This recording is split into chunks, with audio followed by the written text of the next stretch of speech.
Welcome to TGS, Transform, Grow, Succeed, a podcast helping you break down your organization's communication barriers to uncover, discover, and recover the values that guide your work. I'm your host, Tim Gravoy, and my goal is to uncover all of the innovative ways that you can drive meaningful change in your organization and also provide insights on how to implement them, starting today. Today's episode will be just me, and I wanted to talk about teacher wages and working conditions and why they matter. While I work with districts around the country, I'm based in Arizona, a state consistently ranks near the bottom in terms of average teacher salary. In one Arizona district, the Dysart Unified School District has around 9% of their certified teachers not renewing their contracts. A meme floating around social media says, we don't really have a teacher shortage. We have a shortage of people with master's degrees willing to work for $35,000 a year. And this is true.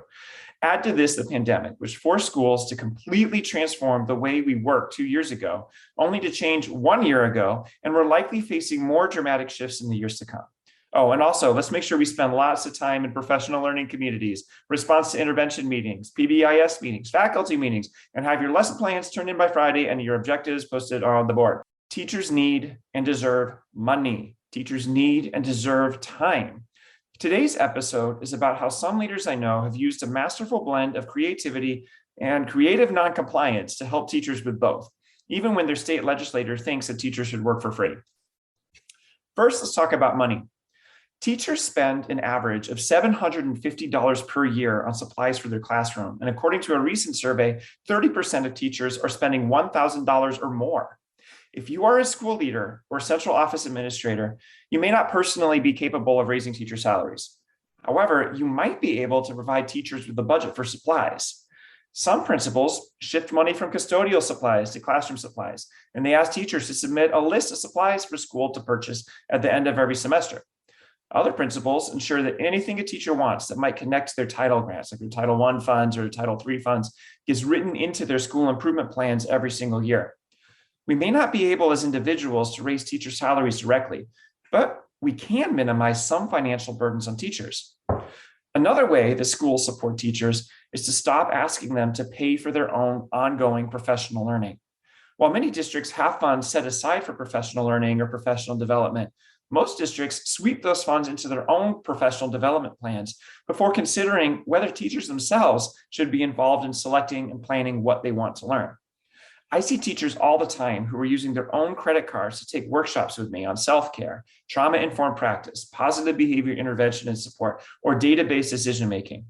All subjects that all districts want their teachers to become more skilled at. Instead of making teachers, well, what if instead of making teachers use their own money to attend PD that they consider relevant and useful to them and to their students, districts and schools budgeted money for teachers to make their own choices. Now, I already know that there's a director of professional development somewhere already shouting, but Tim, what if they spend district money on PD or some kind of training that's just a big waste of time? First of all, I'm just going to say it right now that the PLCs, the professional learning communities that we've been spending lots and lots of money and time on for years and years and years have panned out largely to be such a waste of time. We would have stopped these PLCs years ago if we listened to teachers. Second, not one single person who has ever successfully helped someone learn would say that every learning experience they've ever planned always works out for everyone. Going to a session on something and discovering that it's not for you is also learning. It's important learning, in fact. For goodness sake, it's time that we create space for teachers to engage in the same kind of free exploration that we say that we value for students. So if we can't raise salaries for teachers, we can reduce financial burdens by supporting them with funds for classroom supplies and not by asking them to pay for their own professional learning. We can also support teachers with time, and time is actually a far more feasible and actionable gift to give to teachers oftentimes than changing budgets around. In my last year as a principal, our elementary teachers were using intervention blocks with the idea of reteaching and enriching instructions when students needed additional support. Now, to be honest, on reflection, I'm not so sure I would have invested time this way, but at the time I did. Fortunately, though, I had a great learning experience because I didn't just tell my teachers that they had to do this intervention block. I taught one of the intervention blocks with the kindergarten team. So as I was getting ready for my reading lesson, I suddenly remembered what planning lessons was like. It took me hours to cut up the sentence strips, select the text, get the perfect examples for vocabulary together, to make sure I had all my dry erase markers, whiteboards, and mini erasers ready. Now, granted, it only took me 1 hour the next week, but still, this prep work was just for like one 45-minute guided reading lesson twice a week. So give teachers time, and let's not ask them for agendas or anything like that.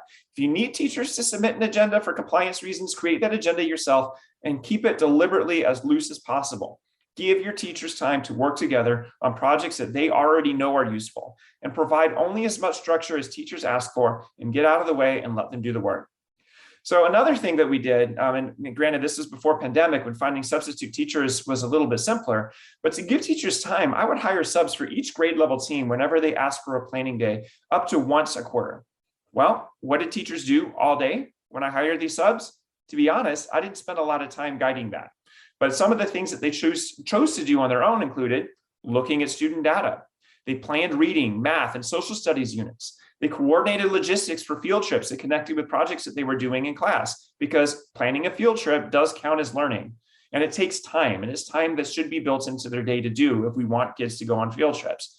During those planning days, they often would call families and make sure that everybody knew when the next set of IEP meetings were, and that everything that they needed to have at the table was all there and ready to go. One time, they even spent time cleaning and organizing math manipulatives. And I just couldn't believe it. But we discovered we had boxes of supplies that we needed for something that I was about to purchase with the school budget, but we already had it and we didn't even know it existed. And so we ended up saving thousands of dollars by giving teachers time to do this kind of planning and work. I didn't ask for an agenda for any of these planning days, because asking for such a thing would have interrupted the fantastic work that happened when teachers had that free time to get the job done. So school and district leaders, we can give teachers the time that they need. Now, one way to do this is to create time within their current contract day. Now, another way, of course, is to remove responsibilities that don't seem to lead much student growth anyway. And to be honest, I think that PLCs, professional learning communities, would be a really great place to start in terms of recovering time that teachers can use for self-directed ends. Another place to look might be supervision duties. Do we need a person with a master's level degree education supervising recess, when perhaps we can find someone else to do that if we're creative with our budgets? While most of the school leaders and district office leaders that I work with would all support increasing teacher salary, the means to do this are rarely ever exclusively within that one school leader's power. However, any one of us in a leadership position in a school district or at a school site can support teachers by understanding how much they spend on their own classroom supplies and for their own professional learning. Everyone in our community wins when teachers have what they need for their classrooms and when they are able to innovate and learn new skills and content.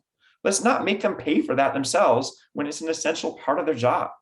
Secondly, teachers are drowning in responsibilities right now, and many of these responsibilities probably don't lead to as much student growth as we've been led to believe.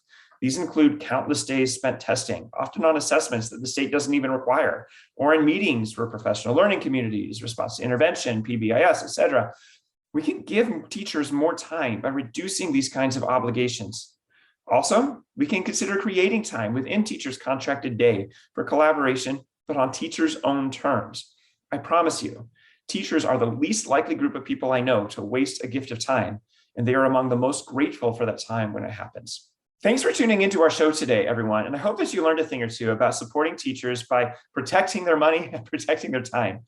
I want to send my heartfelt thanks out to teachers everywhere for how generously you give of yourselves. And I hope to help you create space to be as generous with yourself as you are with those that you serve.